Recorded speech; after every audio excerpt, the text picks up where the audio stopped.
over 100 or close to 150 people registering, but you'll notice that you are muted right now, and to be sure that we get as many questions as possible answered at the end of the talk, we ask that you put your questions in chat, and those chat questions will go directly to all of us as co-hosts, and we'll get to them, as many of those as we can. Given that this presentation is in Zoom format, I just wanted to say that if we experience any unanticipated disruptions from hackers, we will pause to address these, and if needed, end the meeting. We just wanted you to be aware of this in the off chance that it should occur. But I also wanted to assure you that we are in the good hands of TJ Reese, who is providing tech support for this event. So thank you, TJ, for having your hands on the controls. In this series, as many of you have heard of us explain, the Ideas Forum is highlighting how we're striving to how inclusion, diversity, and equity are advancing through scholarship. So we have the nifty acronym IDEAS. It bears repeating that one of the most exciting things about working in the College of Liberal Arts is the innovative scholarship that is happening all around us, in the humanities, in the fine and performing arts, in math and the sciences, and in the social sciences, and at the intersections of all of these disciplines. Our strength is in the breadth of our scholarship and the diversity of our scholars, and our capacity to be on the cutting edge of research and creative achievement that makes a difference. We benefit from having many ways in for people who wish to better understand and change our world. This forum showcases and celebrates the scholars who are creating inclusive spaces, paving roads to equity, and solving social problems every day. We come together in a forum to make this work more visible, and so that we might connect the dots that are not always apparent to us when we work in isolation from one another. I want to start this particular Ideas Forum, which is focused on the 60th anniversary of integration at the University of Mississippi, by thanking Dr. Shambhoda Mead for leading the planning and coordination of the entire year-long celebration of the 60th anniversary of integration at the University of Mississippi. Thank you, Vice Chancellor Mead. Your tremendous efforts are so greatly appreciated. As part of these events, Val Ross has led the way in organizing today's College of Liberal Arts Ideas Forum panel, so that we might come together as a community to better understand the magnitude of the moment we are witnessing, and to honor the bravery, courage, and brilliance of Mr. Meredith and his fight for social justice, equal access to education, and his efforts to, quote, break the back of white supremacy, unquote, at this institution, in this state, and in this nation. James Meredith has been known to ask the question, who is James Meredith? In fact, at a very special dinner with him in Jackson in August this year, he posed this very question. I took it as a challenge for us to keep asking questions and working to better understand the impact and import of the desegregation of the University of Mississippi then, and all of the work that continues to need to be done to actually break the back of white supremacy and move toward true integration now. I also saw the question as an acknowledgement that understanding an individual, a person, requires the understanding of complex social dynamics existing beyond that person. While all of us understand that the 60th anniversary of integration is a milestone, momentous event, it is often difficult to pause our day-to-day lives and truly fathom how this social change occurred and what it meant for those living through that change and those benefiting from it today. As change is happening, those who have done unimaginably brave, courageous, audacious things to fight for social justice, like Mr. Meredith, are not readily recognized, honored, and understood. In fact, they can be and often are resisted, shunned, and harmed. We are here today to do better and to lift up and better understand James Meredith's contributions then and now. What I hope you'll gain from today's conversation is the ability to better understand the question, who is James Meredith? But as importantly, to be able to explain to others, why is the celebration of the 60th anniversary of integration important?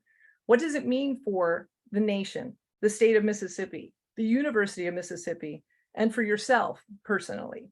So I'm going to hand the floor over to Val for introductions, but thank you all for being here.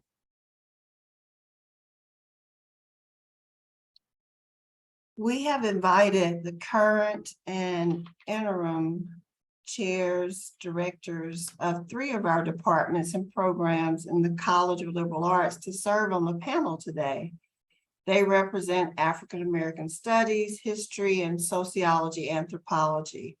Their research and creative work and their teaching provide tools, perspectives, and strategies for us to be able to better grasp past and current moments, to make sense of the importance of what is happening around us, to help us live an examined life, and to make this place a better world.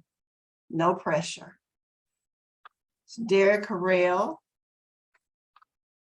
cool hat, I like it. Dr. Harriell is Ottilie Schillig, I hope I'm not butchering that name, Associate Professor of English and African American Studies at the University of Mississippi, where he is additionally the Interim Director of African American Studies. His previous collections of poems include Stripper in Wonderland, Cotton and Ropes, winner of the 2014 Mississippi Institute of Arts and Letters Poetry Book Award. Dr. Harriell will also be featured at our second Ideas Forum this fall in November. He will be reading from his book, Come Kingdom. So please be on the lookout for information for that soon. He will also be doing a book signing afterwards. So save your coins so you can buy a book and get a personal autographed book while you're there. Dr. Jeffrey Jackson is a professor of sociology and chair of the Department of Sociology and Anthropology at the University of Mississippi. He teaches courses on race and anthropology.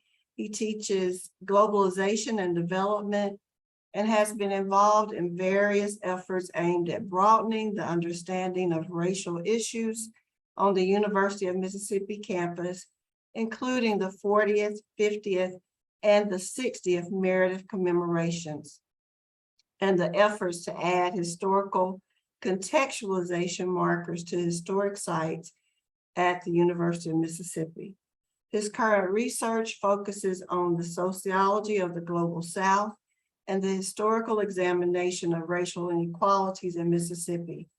He is a founding member of the University of Mississippi Critical Race Studies Group, and he is co-chair of the University of Mississippi Slavery Research Group. He received his BS from the University of Wisconsin at Madison, his master's and PhD from the University of Texas. And he's the author of The Globalizers, Development Workers in Action. Dr. Charles Ross, he's a native of Columbus, Ohio, and he's currently professor of history and African American Studies at the University of Mississippi. Dr. Ross holds a Bachelor of Arts degree from Stillman College. He received a Master's of Art degree in Black Studies, a Master of Arts degree in History, and his PhD in History from the Ohio State University. Dr. Ross is the author of Mavericks, Money, and Men, the AFL Black Players, and the Evolution of Modern Football, which was published by Temple University Press in 2016, and Outside the Lines, African Americans and the Integration of the National Football League, which was released by New York University Press in 1999. His teaching interests include 20th century U.S. history, African American history, and sports history. His responsibilities include research, teaching numerous courses in history and African American studies, as well as advising students and facilitating off-campus programs. So I'd like to now unmute everyone so that they will be able to join me in some applause in a few minutes for our presenters. Thank you, Dr. Harrell, Dr. Jackson, and Dr. Ross for your presence this afternoon. I know that you're going to give us a wonderful, wonderful conversation. I'm inviting the audience to join me in eagerly anticipating what I know will be a wonderful conversation about Mr. Meredith's bold and courageous actions in life. Certainly that history-changing moment when he integrated our campus, attended classes, walked across the stage and received his degree, but also the many days and years that followed, during which he continued to, and he continues to even today, speak confidently using his knowledge and position to insistently seek social justice. Yes, we look forward to hearing about Mr. Meredith's audacity then and now. So now TJ has given you the option to unmute yourself. So please join me in a round of applause for our presenters as they come forward. Yay. And I'm going to happily turn the floor over to the panelists and ask TJ to take me out of the spotlight. Thank you.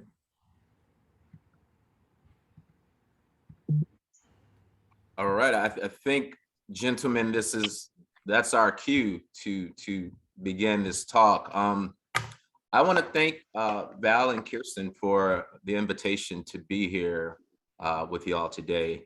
It's really exciting, and thinking about 60 years.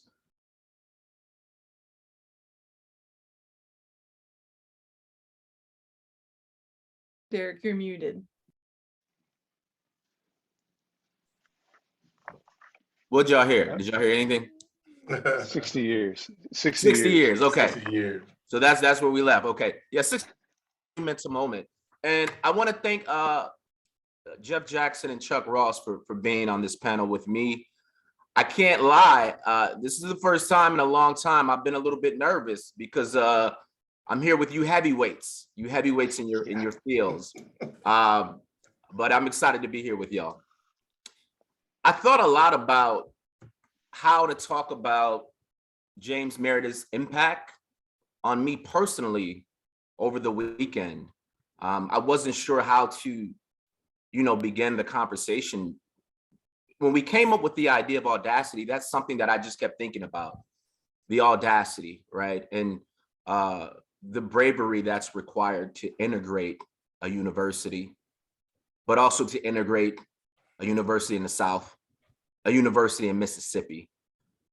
When I first heard about the Meredith story, I might have been a teenager, and it maybe was like on a PBS special.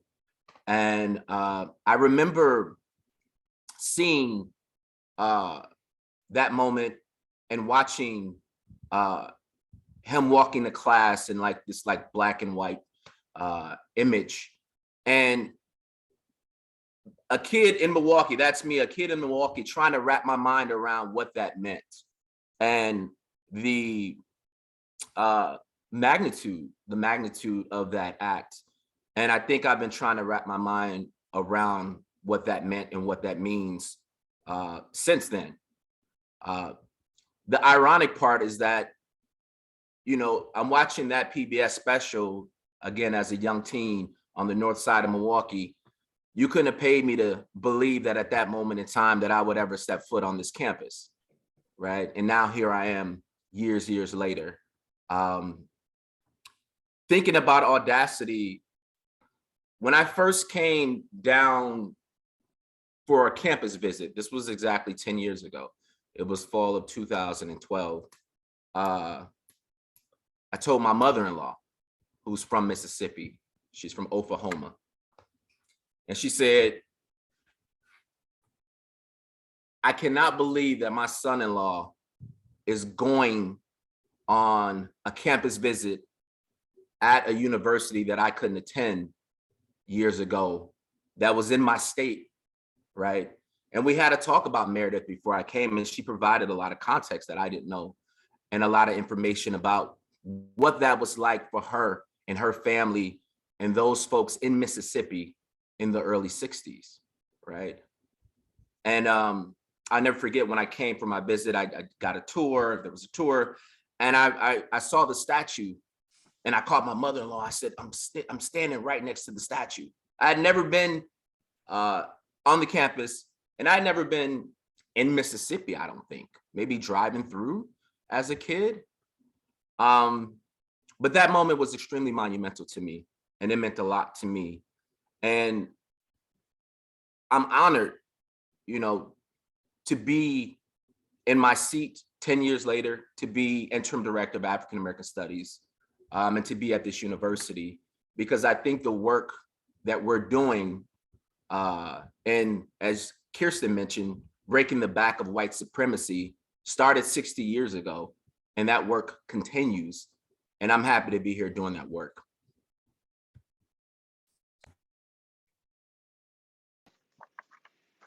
Thanks, Derrick, for getting us started. You know, when the three of us were invited, and I do want to thank the College of Liberal Arts and Val and Kirsten in particular for this opportunity. We were kind of running through a number of ideas for themes of our conversation, and I want to thank Derrick in particular for suggesting that we reflect on the theme of audacity for us to reflect on. And in the conversation, we realized that that was something that was, it just kind of resonated when you suggested that, Derrick. And the idea that we have is to engage in a conversation where we each share some initial thoughts and then ask each other some questions that come up in response. And so, and in particular, to kind of look at that question of the legacy of 60 years and the legacy of what James Meredith did 60 years ago this fall, from our unique vantage points as scholars, and coming from three different kind of traditions within the College of Liberal Arts, kind of what might we share? And so, for me, I wanted to focus today on what I'm teaching right now in my freshman introductory to sociology class, which is kind of the sociological perspective or the sociological imagination, which was coined by C. Wright Mills in the 50s, 1959, not long before Meredith came on the scene here. And his formulation was that it's an exciting perspective to use because it's the intersection of biography and history. And when I was reflecting on this idea of audacity, I decided to return to the biography that I think is relevant to the history that we're talking about today, and that is James Meredith's biography. There's a lot of books on 1962 here at the University of Mississippi, the riot, and the one that I'm drawing upon today is Meredith's version of the story. It was published in 1966, 3 Years in Mississippi, and republished 10 years ago for the 50th anniversary. I'm reading from his prologue here, and here we're putting ourselves back in time, and we're also putting ourselves in James Meredith's shoes. It is October 1962. I'm walking across the campus of the University of Mississippi, surrounded by a crowd of screaming young white men. They are sometimes joined by young white women, freshly scrubbed, lipsticked, and powdered paragons of Southern beauty, who run up to me and scream the most filthy combinations of curses you could ever imagine, their faces contorted in paroxysms of rage.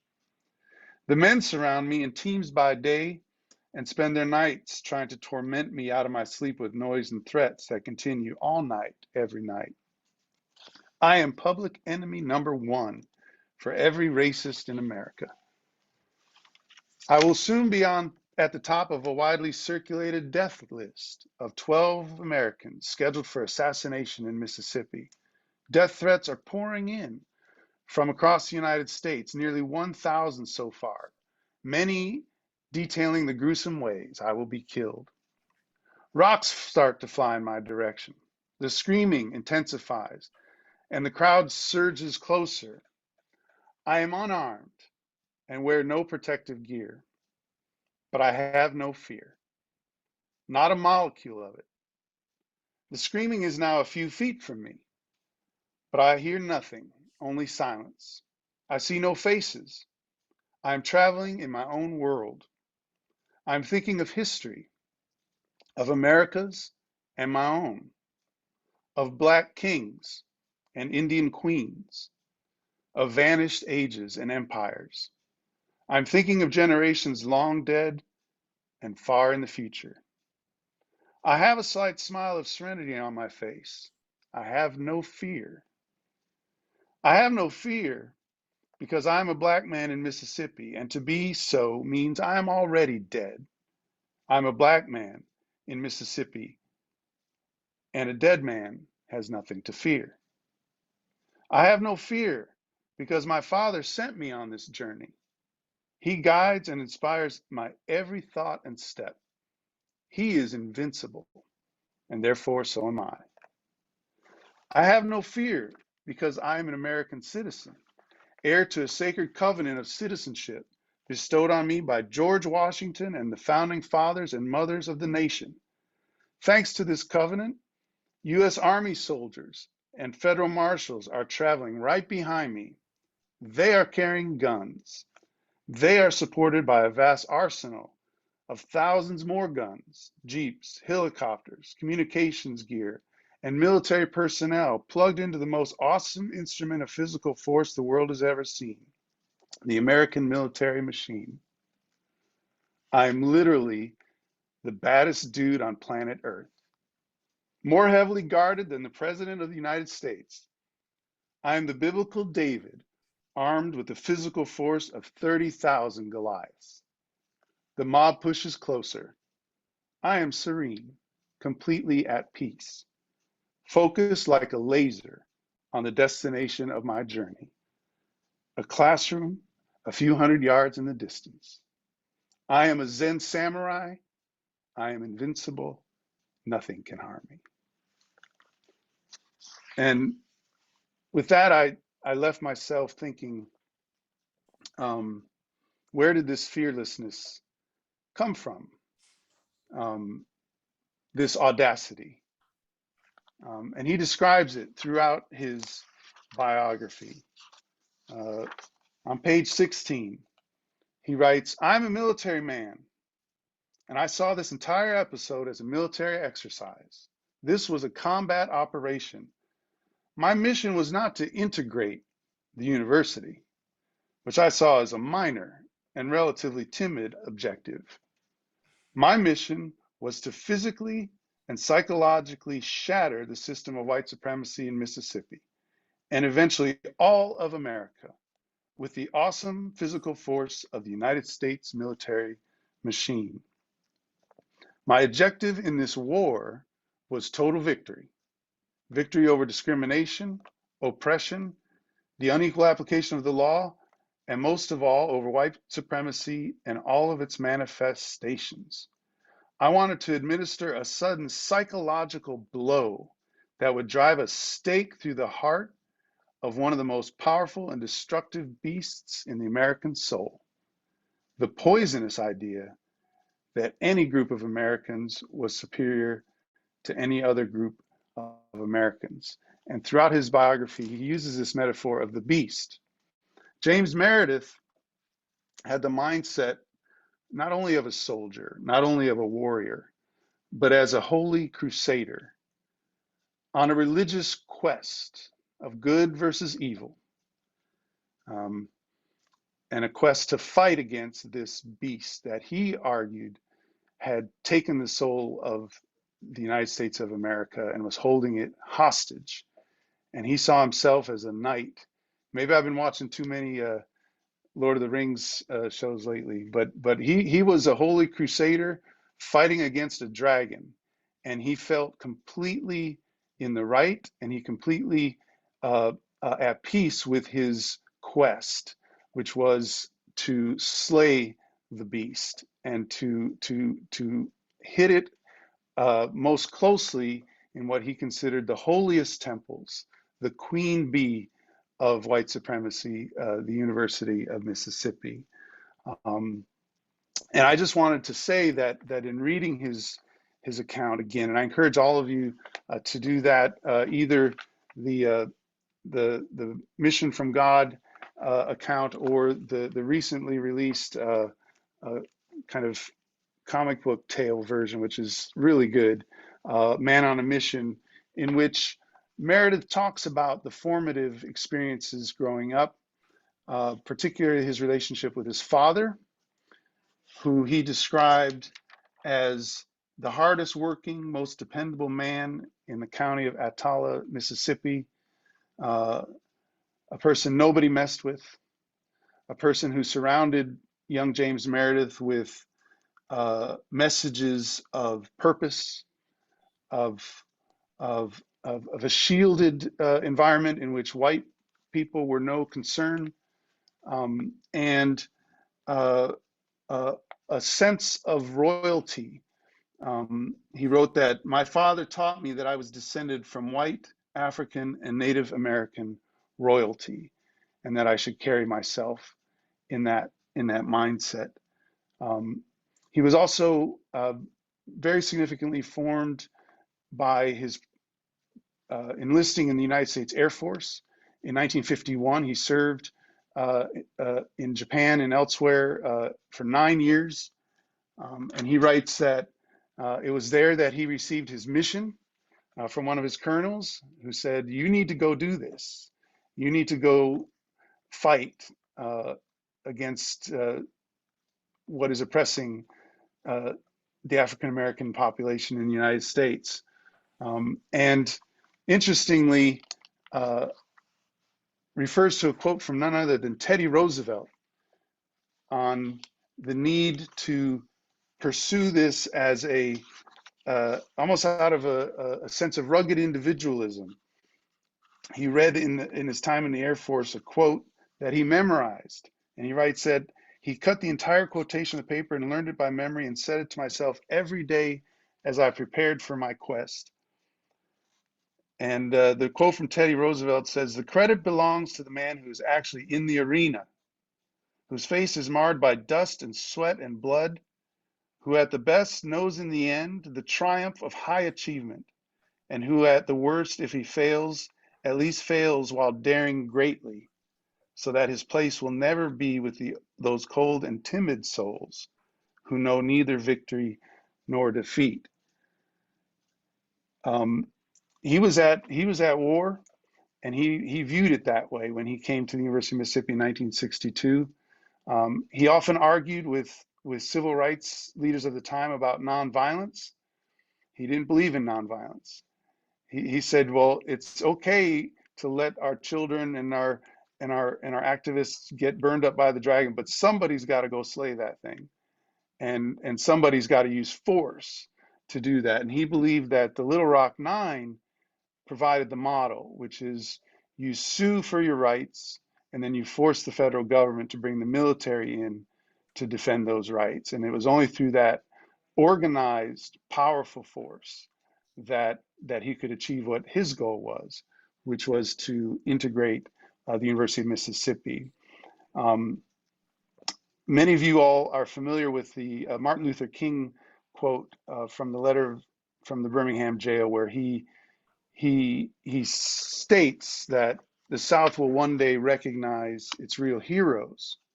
They will be the James Merediths, courageously and with a majestic sense of purpose, facing jeering and hostile mobs and the agonizing loneliness that characterizes the life of the pioneer.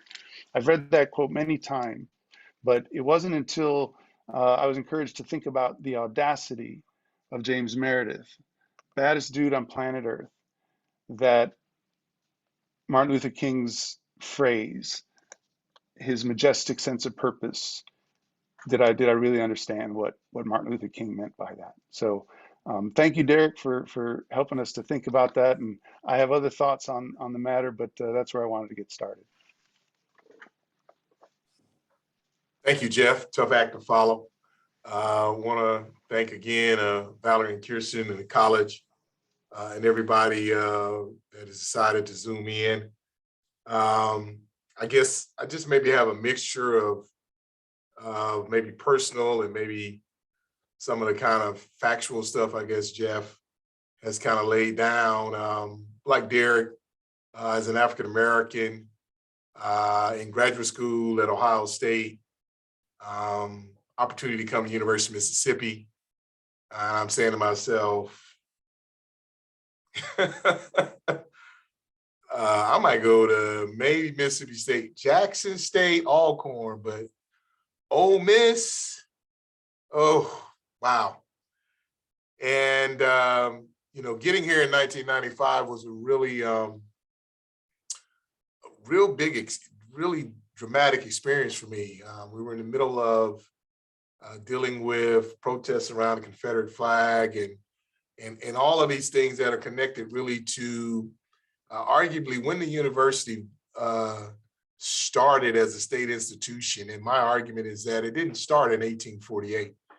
It actually started in 1962 because an entire population of people that actually built this institution, a lot of people aren't familiar, but slaves helped to build this institution.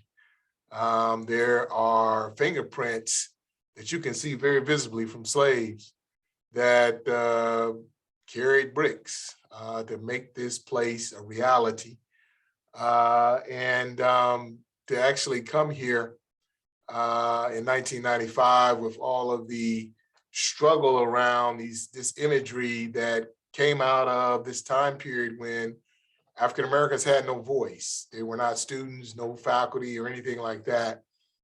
And you know, when I think of James Meredith, I think Derrick is right. I mean, this term audacity, and I think Jeff kind of put it into a certain context that he had to have you gotta, I mean, most people probably on this call, I don't know if there's any person that could have gone through this and been successful. The amount of fear, violence, most human beings are going to say, I'm not going to put myself through that. I'm just going to give up and I'm not going to do it. But when you think of determination and courage, you gotta be a different kind of person in terms of your DNA. You gotta have a certain amount of audacity because wherever you go, I mean, growing up, you know, African Americans are going to tell you, your aunts, your uncles, your cousins, hey man, you can't go to that school. You just can't go to that. No way. What are you thinking about? And then historically, when you think about Emmett Till, that was a young man, 14 years old, not that far away from here, about an hour or so away in Money, Mississippi. And he is lynched for whistling. He didn't send in no application to the University of Mississippi. He didn't try to register to vote. He whistled at a white woman that basically signaled that he had gotten out of line. He had committed a taboo. And so immediately the reality of crossing that line, that violence that was very, very prevalent in this state, reared its head and took his life. And then you look at the University of Alabama. A lot of people don't know this, but in 1956, an African-American woman by the name of Ottilie had the audacity to file litigation and was trying to be forcibly admitted into University of Alabama, and a riot took place. And she withdrew because they filed a lawsuit that basically said she facilitated this riot. And so the concept of the riot took place really 6 years earlier. That set an example that if civil unrest and disturbance and violence takes place, maybe this individual will give up. And you had other people, Medgar Evers, who helped to really usher James Meredith into this institution, the first field secretary of the NAACP in 1953. He had the audacity. He wanted to be a lawyer, wanted to come here and go to law school, graduated from Alcorn State, applied, And basically, you know, he had a family. He understood all of the threats, and the university changed its admission requirements. NAACP reached out to him and said, listen, we're going to give you a job. And so he gave up, said, hey, no big deal. I'm going to let it go. Clyde Kennard down in Southern Mississippi in 1961 tried to get into Southern Mississippi. They brought all these trumped up charges of alcohol that he supposedly had in a dry state, and he stole chicken feed, or was a co-conspirator with a young man that was very illiterate. They put him in jail. He subsequently died in prison. Really, once he was released on these trumped up charges from stomach cancer. But there were some clear examples that if you decide to do this, James Meredith, there are going to be some really serious repercussions of this. And, you know, it's very difficult to measure the internal fortitude of him. I think that a lot of people may not really know him. I think Jeff did a very good job of talking about, looking at some of his writings. I've met him on a number of occasions. I met him my first year here in 1996. He donated books to the library. And he's come here on a number of occasions. I've had an opportunity to eat with him socially, ask him questions. And what I've come away with is this is a very, very complex person. Number one, he does an excellent job of not allowing you to know his inner workings. I think that the one strategy he developed was, yes, I'm going to slay this beast, but I've got to do it in a way in which I'm physically present, but I'm not mentally, psychologically, or emotionally present. You're not going to be able to get me to give up and cry or realize that I'm in jeopardy of harm's way. I am going to pull myself out of this place that I actually am in. And when you think of many of the imagery in terms of photographs and video, he's smiling and he's walking and he's moving and he's just acting as though he's there by himself. And it's really an amazing story. The fact that he was able to pull off what he was able to pull off, come here, get his degree in political science, graduate in August of 1963 out of College of Liberal Arts. And subsequently, here we are now. This opportunity that I have, I take and I give great homage to him paving the way, and him and other individuals like Medgar Evers and other people, Fannie Lou Hamer, who were able to step up to this immense power structure that was in place in this state, and were willing to, in fact, say, listen, we got to just chip away at it. Things can change. Segregation, oppression, discrimination, racism are things that are taught. People are not born with these characteristics.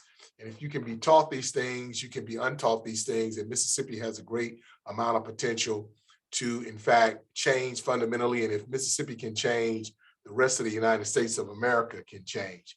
And so with that, I'll maybe get this dialogue going and throw it out to my colleagues. What do you think about the legacy of Meredith? If you look at our institution from 1962 to where we are now, anything that you want to maybe comment on in terms of,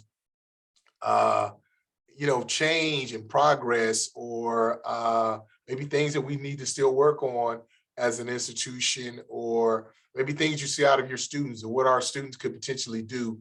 What could they get out of this legacy of Meredith? What stands out to you? Thanks for that, Chuck. Jeff, you mind if I jump in? Perfect. It's funny that you asked that question, Chuck, because on Friday I was meeting with a journalism student, and she was asking me some questions about the 60th celebration and, you know, events that we have planned over the next academic year. And I could see there was something that she was wanting to ask or something that she wasn't connecting or attaching to. But I didn't know quite what that was. So I started digging a little bit, asking her some questions, about her interests and her connection to the events, and how she feels about the 60th monumental celebration and the I guess I want to say the amount of weight attached to it and what that means to her.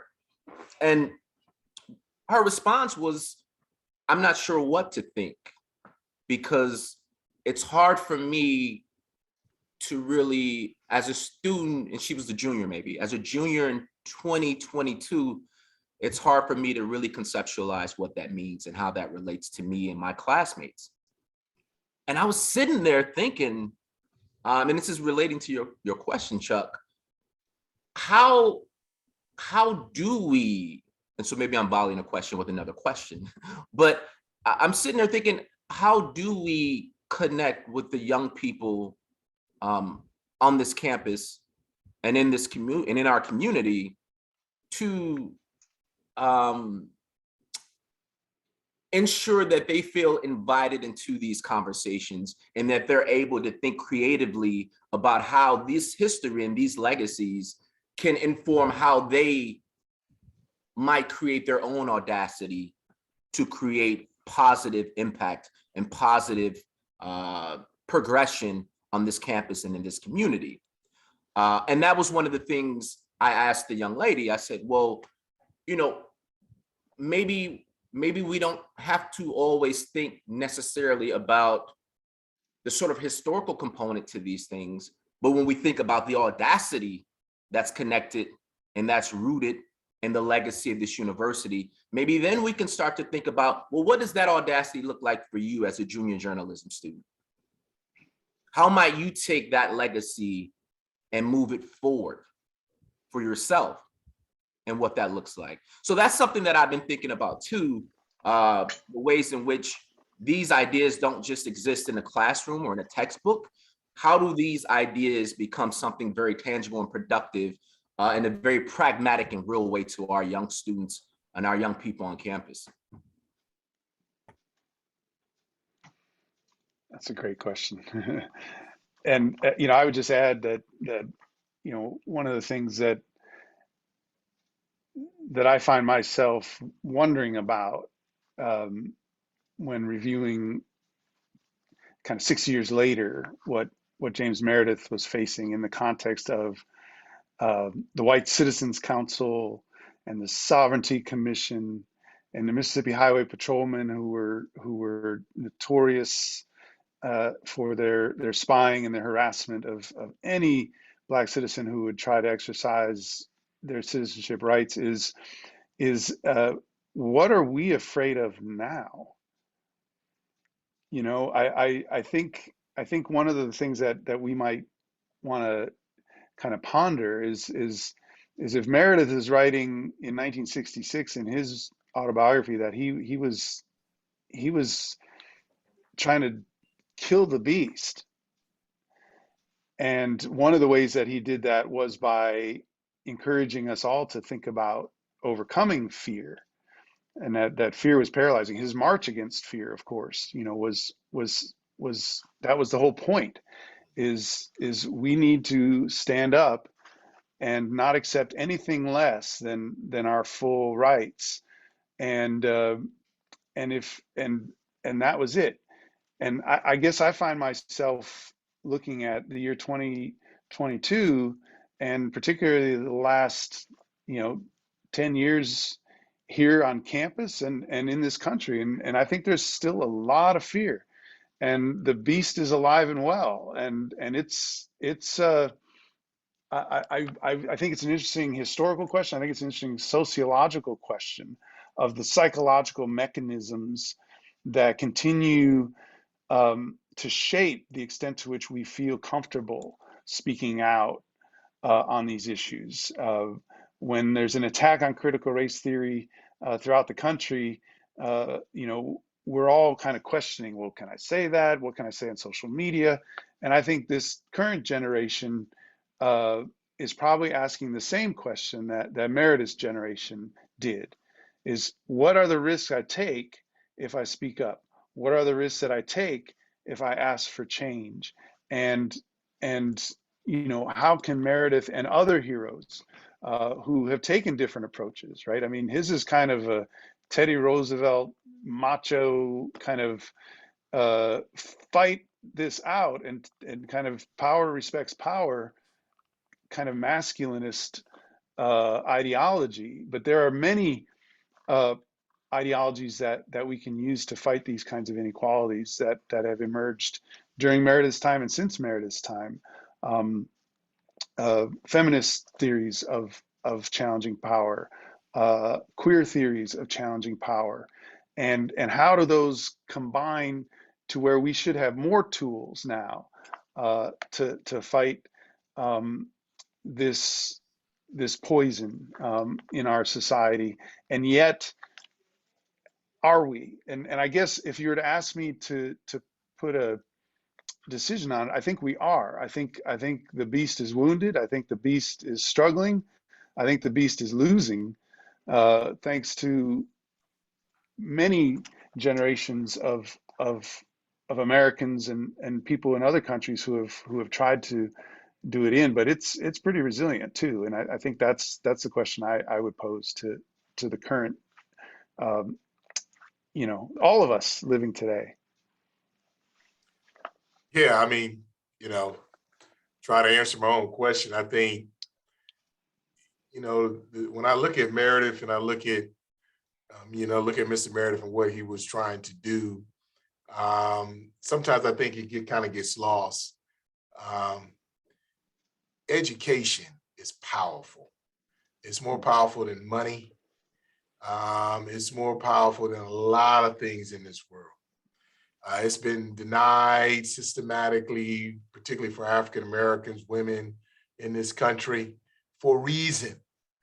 And the more you know, the more critical you're going to look at the world, more you're going to ask questions. And more importantly, the more you're going to think about change and how you can make the world maybe better.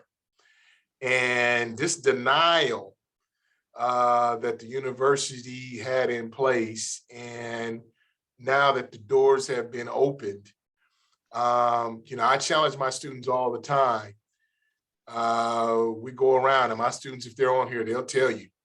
When I start asking them first day of class, what do you want to do when you graduate?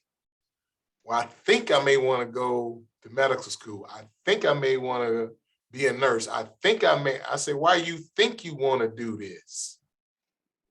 You need to have the audacity to be saying, I'm saying, so what do you need to do to be a doctor, to be an engineer, to be a pilot, to be a journalist, to be whatever it is? Those are the steps you need to begin to take.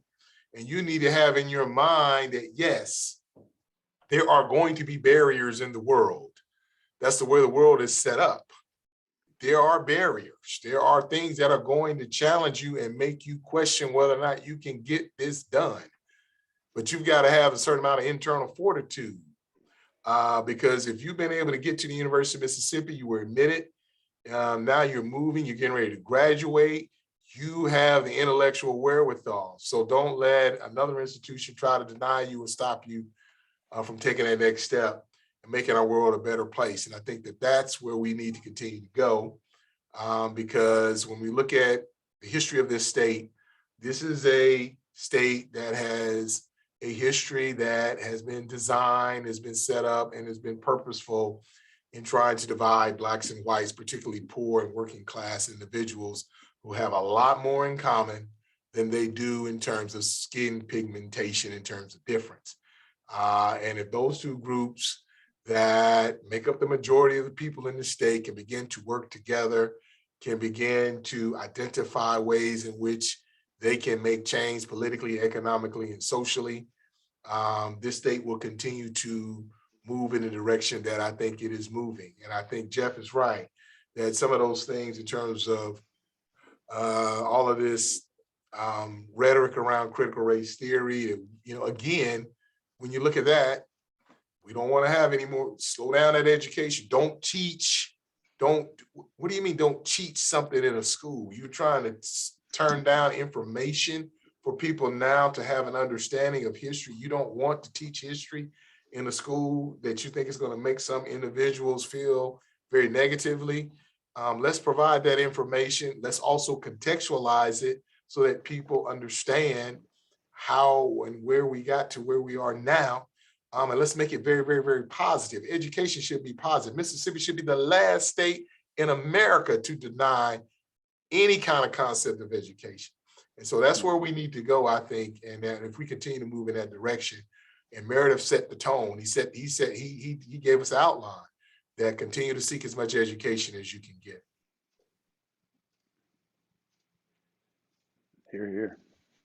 Yeah, I like that. It makes me think about, I'm teaching a African-American science fiction course right now. And, you know, one of the quotes that I start the semester off with is by Octavia Butler, who says, "I was attracted to science fiction because it was so wide open. I was able to do anything and there were no walls to hem you in. And there was no human condition that you were stopped from examining." And a lot of what she's talking about is audacity and imagination. And when I talk to my students during the first week about the importance of African-American science fiction, one of the things that we talk about, and one of the questions I pose is, can anything exist without us first imagining it? Right? I said at some point, somebody was looking up at the sky and saw the moon, and somebody had the audacity to say, we should probably try to go there. You know what I'm saying? Like that crazy idea that we can go there, right?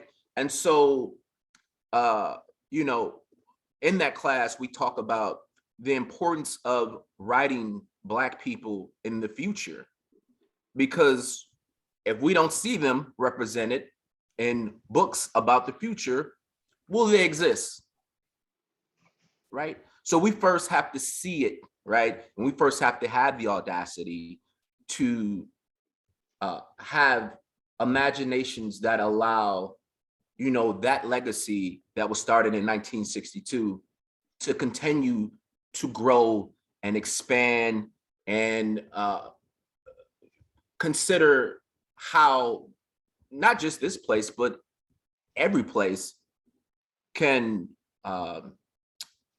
create the kind of social justice and the kind of environments that we all deserve and prefer.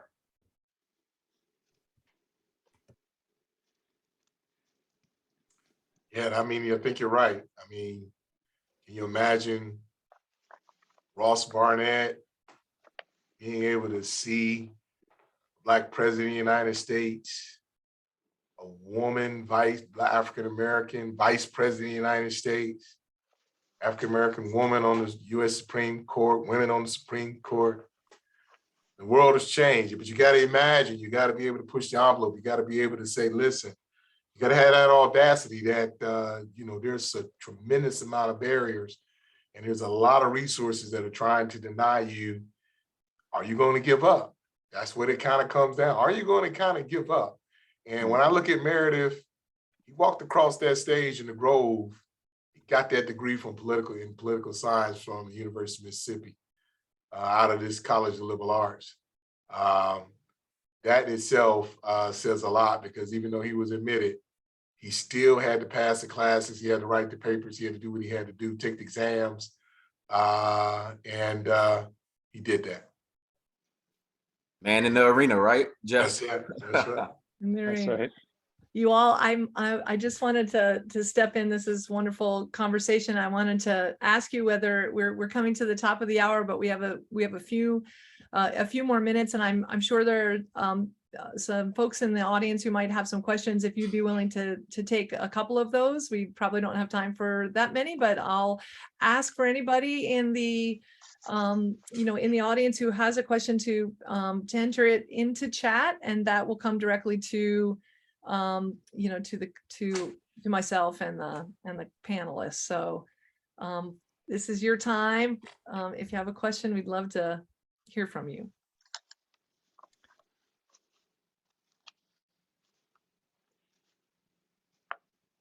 Don't be shy. Now is your time. Just while we're waiting, I like this idea of envisioning the future, and it's very interesting to me the extent to which both James Meredith and his father, Moses Arthur Meredith, his father was named after Moses and King Arthur. That's how this is kind of this royal sense of self comes from. And both of them were envisioning a future Mississippi ruled by African Americans. That was very much a part of their thinking, is that African Americans could run Mississippi, and if they did, Mississippi would be in a much better place.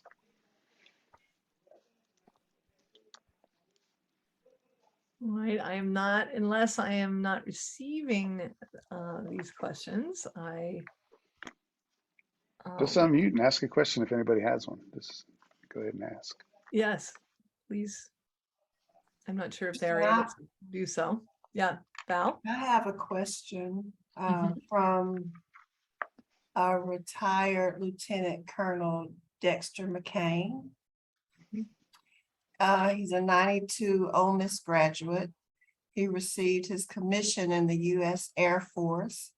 And one of the things he's pondered has been the idea that the military has long been a platform for social change.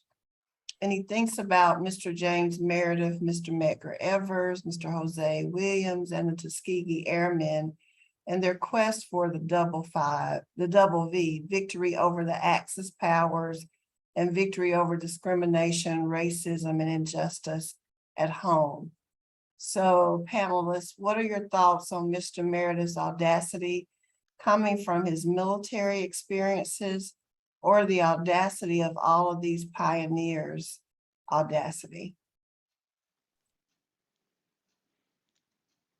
Well, yeah, I think historically that's always been a kind of mental, psychological kind of challenge for African Americans.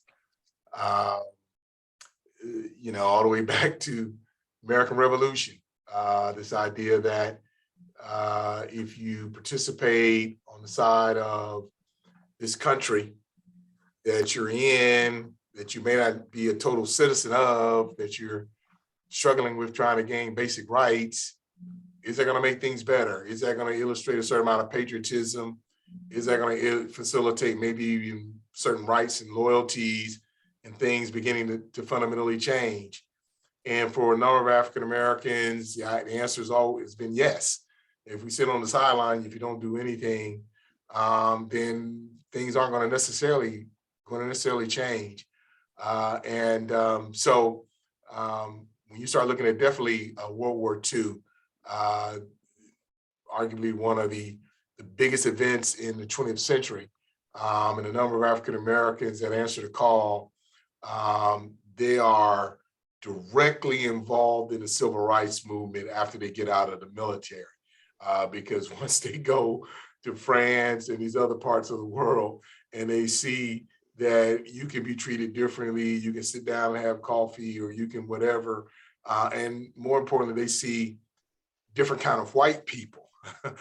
You see a white person in France and a white person when you get back home to Mississippi. So you begin to understand that racism is something that's taught and is socialized, and it's a part of, it's not something that you're necessarily born with, and that it can change. These things can now begin to change. And so people like Medgar Evers, and, even though Meredith wasn't in World War II, was in Korea, that whole experience. And then the military has this theoretical way in which everybody should be treated the same in terms of soldiers. The rules and regulations, you're getting training for an African-American male now to have a gun. All of those things psychologically play a role. And I think that they definitely played a role for a number of people when they returned, particularly after World War II. World War II was very important for those individuals that came back to their various places that they lived and got involved in the civil rights movement. I would just add that you know, there's not only kind of the deep sense of patriotism that comes from serving your country in a military unit such as the Air Force, and therefore kind of an allegiance to the laws and the Constitution that you can see very clearly in Meredith's biography, and it's very, very dear to him, very, very important to him. But I think you also have the kind of the broader experience of being stationed abroad. He talks about being in Japan, and for the first time in his life, where white supremacy was not the overarching social structure that was organizing his experience, and that was a very liberating thing for him, and something that he felt that helped him understand how white supremacy is truly a cultural construct. It's a lie. It's not a reality. And that you can be in a different environment and experience a different reality, and you just need to have that decision in your society to make that happen. And his feeling that, of course, that's the decision that we all need to make.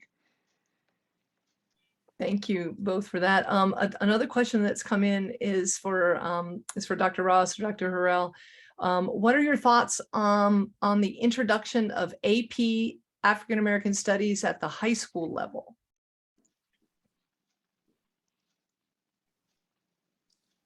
You want that, Derrick? You want me to? You can have that one. That's great. Listen, I'm an advocate for African American history, particularly definitely in the secondary school system. I think that, you know, this idea that, you know, African American history is something that's kind of confined to February when we start talking about a few selective individuals. But I think that what it will do is it will help to, for teachers, number one, to get a certain amount of training, to now have to have that kind of understanding that when you teach history, you've got to begin to teach it in a very holistic way, and that you're integrating particularly the history of African Americans and race, which has been fundamental to the history of the United States of America. And I think that it will then maybe facilitate conversations among your students. And I think that it can be done in a way in which you're not facilitating this supposed concept of negativity in which you got victimization, but you're facilitating the facts and also positive aspects of what African Americans have contributed to the making of this society. When you start talking about inventors and sports and all kind of other components that are overlooked, that are not focused in on education, and things that have been major contributions, it's very, very, very important. I mean, when you look at our institution now and think about it, in 1962, I couldn't be on campus teaching. We didn't have any students. And then now all of a sudden we have an entirely different university. We've got professors who have an opportunity. We got staff people, we've got students. When we play Alabama in football in a few weeks, do we want an all-white football team to represent our school? I don't think we do. So if we can be inclusive in the way in which we have performed and changed as an institution, I think those things can also be taking place early on in terms of history and talking about it, plugging in gaps. Even having students do things where they go back and reach and maybe even talk to some of their ancestors, their grandparents about their experiences, so that there's some breakdown between young people that are 15, 16, 17 years old and people that are in their 70s and 80s that potentially could have an impact on them, and bring it back to the school and let's talk about it. So I think it's very important that because again, I think that's education, and that education can help the growth, and a lot of people will leave away from that experience, maybe growing and understanding some things, and maybe even developing informal and formal friendships and conversations that can help continue to move us forward. Great question.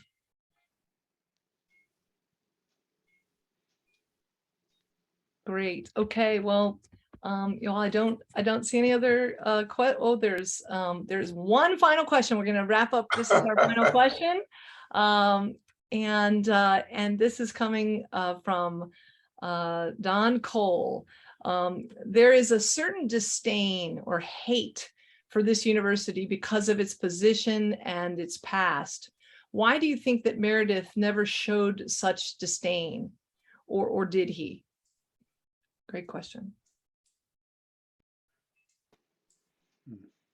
What y'all think? Well, a part of me. Don Cole is slippery. I know. That's a good question. It's a great question. It's a good question. A part of me is thinking about, was that Jeff? Was that you mentioning Mr. Meredith's demeanor in a lot of the photos, or was that you, Chuck, that mentioned? That was me. Yeah. Right, and it's almost like, and when we were first coming up with how to think about talking about Mr. Meredith, and that Audacity comment was raised, it's almost, let me internalize it for myself, and to think about what you were saying, Chuck, about the conversations that happened for you when you maybe told family or friends that you're going to come teach at the University of Mississippi, right? And the kind of fear that was attached to that being your reality, that being my reality. There's what's going to happen to you when you go to Mississippi, kind of a thing. Well, that question makes me think about, and again, this is all related to a lot of what we're talking about how we conceptualize our realities and how we imagine our futures. For me, it was important not to give into any of the sort of anything that would have psychologically made my ability to be productive in this community, on this campus, that would have prevented that. Any sort of psychological thinking that would have prevented that, I had to get rid of it, And so I wonder about that being maybe, this sort of, I don't want to say blind optimism, but seeing maybe the reality that you want. I don't know.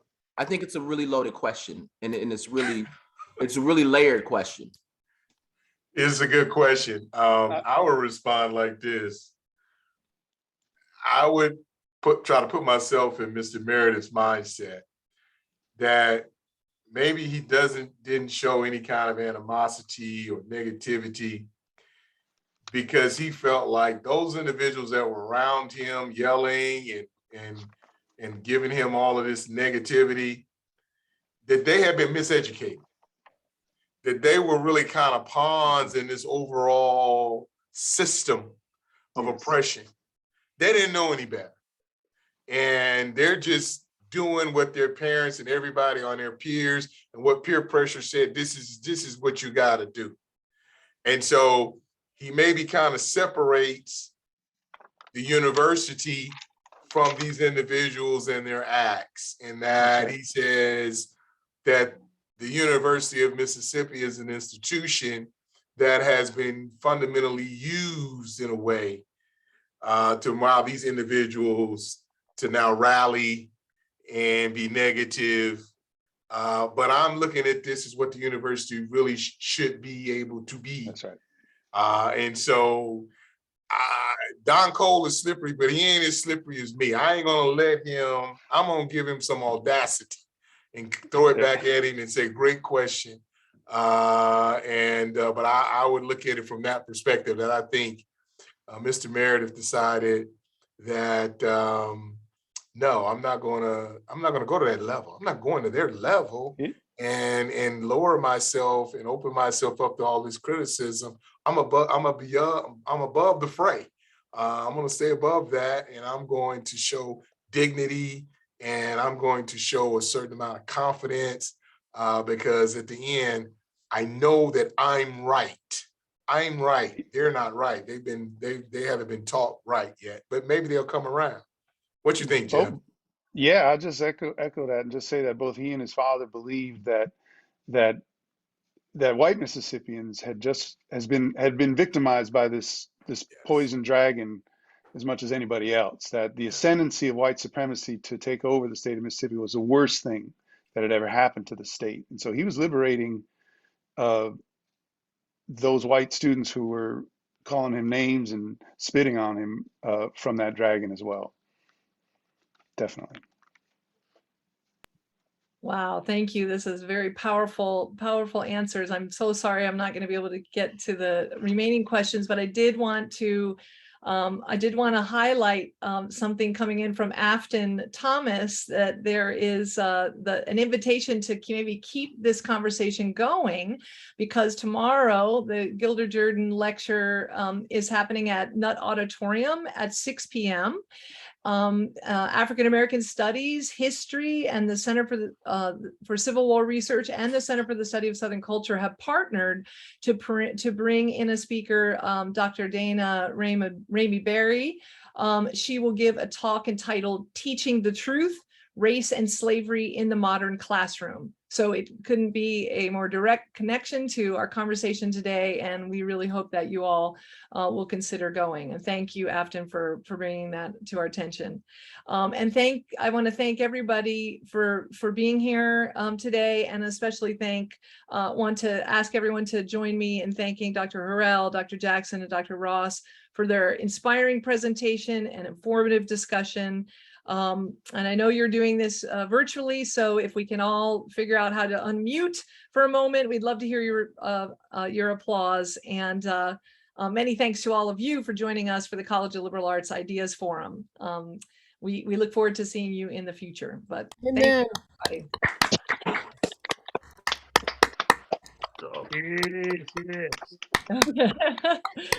Thanks, everybody. Thanks so much, and look forward to this entire year of celebration of the 60th anniversary of integration. Thanks for getting us started, you all. Good job, everybody. Thank you, everybody. Thank you for being here. Thank you. Bye-bye. Thank you.